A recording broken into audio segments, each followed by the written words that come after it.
Parlons sur N. Boudi 2026, le podcast. Nouvel épisode de notre podcast Parlons sur N avec Guillaume Boudi. Ravi de vous retrouver, cher Guillaume. Bonsoir. Vivre bien à Suresnes, venir à Suresnes, sortir de Suresnes, ça va être encore plus simple et on va en parler dans ce podcast. On sait que transition écologique oblige. Si on n'est pas très vélo, on peut prendre de plus en plus les transports en commun.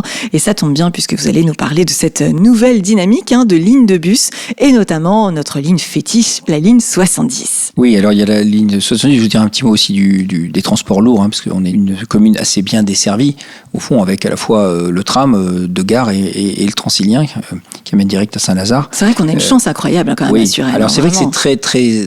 Moi je prends le tram le matin et je sais qu'entre 8h et 9h30, c'est très chargé. C'est dense. Mais à l'époque, Jean Castex, que je connais bien, avait augmenté un peu les cadences et de fait les cadences sont quand même meilleures. On a à peu près un tram toutes les 4 minutes aujourd'hui, ce qui a permis de décompacter un peu. On arrive quand même à rentrer en poussant un peu, mais on n'est plus dans la situation où il fallait laisser passer 2 rames pour pouvoir rentrer. Donc ça, c'est une bonne chose. Alors, il y a le bus. Alors, il faut que les gens apprennent à prendre le bus, ils aient envie de prendre le bus, que c'est un très bon transport. On a des lignes qui vont dans Paris, beaucoup. Je pense à la 244 qui va à Porte-Maillot.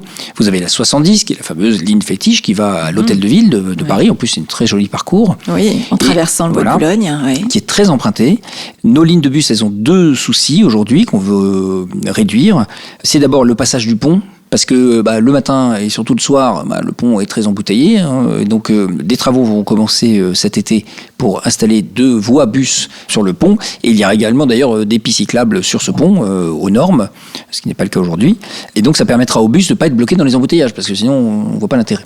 Donc ça c'est une première chose pour accélérer l'accès à Paris, avec notamment l'expérimentation qui va être poursuivie du bus 244 Express, qui ne fait pas tout le parcours qui arrive par Célier-le-Haut, mais qui fait 2 rotations le matin, 2 rotations le soir, sur un petit trajet réduit qui va de la gare Longchamp à Porte-Maillot. Et ça permet d'avoir du coup une rotation plus rapide, une sorte de bus express. Et puis il y a le 70. Alors on a réglé un problème du 70 qui est lié à la fermeture du bois de Boulogne, le week-end. Notamment de la route de Passy, qui est fermée jusqu'à 18h et qui interrompt la ligne pendant le week-end. Or, il y a beaucoup de gens qui veulent aller faire leurs courses, sortir à Paris. Voilà. Oui. Et donc, on va travailler, on a commencé à prendre des contacts, bien sûr, avec Île-de-France Mobilité, avec la RATP, pour avoir au moins, à minima, une ouverture à partir de 18h, puisqu'ils réouvrent la route à ce moment-là.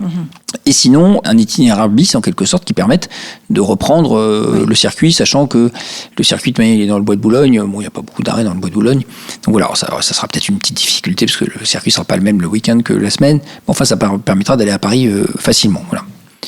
Donc les bus, c'est un enjeu important et on travaille beaucoup en ce moment on anticipe, c'est ça aussi qui est important, on anticipe l'ouverture de la gare Rueil-Suresnes-Mont-Valérien de la ligne 15 Ouest, qui va donc être située à Rueil, à peu près 900 mètres de la Cité Jardin, qui va permettre néanmoins de desservir aussi la Cité Jardin pour aller à Paris, ce qui sera quand même beaucoup plus pratique, et donc des voies de rabattement, des lignes de rabattement de bus qui permettront de ramener les Suresnois vers cette gare et réciproquement ensuite de les amener chez eux depuis la gare. Voilà. Donc ça c'est un vrai enjeu et ça arrivera.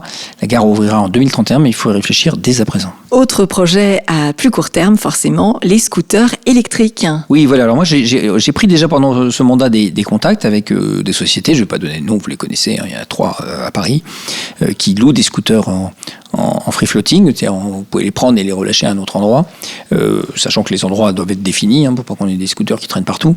Mais ça, c'est une vraie réponse. On avait l'occasion d'en parler déjà dans un podcast. C'est une vraie réponse, notamment pour les plus jeunes qui veulent être indépendants. Et puis vous n'êtes pas dépendant des horaires du coup de la RATP qui quand même ferme au bout d'un moment, et donc vous n'avez pas de trafic dans toute la nuit. Et puis on a là aussi développé beaucoup l'autopartage, puisque nous avons 4 et bientôt 5 stations d'autopartage Cities, qui permet aussi, le soir, vous pouvez, si vous n'avez pas de voiture et que vous avez loupé le bus, vous pouvez aussi, ou vous n'avez pas envie de le prendre, vous pouvez louer une voiture pour la soirée et faire l'aller-retour Paris-Suresnes et replacer la voiture sur son petit parking en rentrant. Voilà. Donc on essaie de faciliter la vie des Suresnois parce que l'écologie, elle ne doit pas être punitive. On essaie de réduire tous l'usage de nos véhicules. Oui. On essaie de passer aux véhicules électriques. Là, on va déployer aussi des bornes supplémentaires. On a déjà une 50aine dans la ville. Mais il ne faut pas que ce soit punitif. Il faut apporter des solutions aux Suresnois. Il ne suffit pas de leur dire c'est interdit. Eh ben, merci beaucoup pour ce point autour de la circulation. De bonnes raisons donc de venir à Suresnes et de sortir également, de profiter de la vie, d'aller à Paris, de circuler tout simplement pour vivre bien. Et comme le dit la devise de la ville, nul ne sort de Suresnes, qui souvent n'y reviennent, et si possible, en bus et en transport en commun désormais. C'est joliment dit. Merci beaucoup Guillaume Boudy, à très vite. Merci à vous pour votre écoute. Bien sûr, on compte sur vous pour partager plus que jamais ce podcast autour de vous et sur les réseaux sociaux. À bientôt et merci pour votre fidélité. Au revoir. Parlons Suresnes, Boudy 2026, le podcast.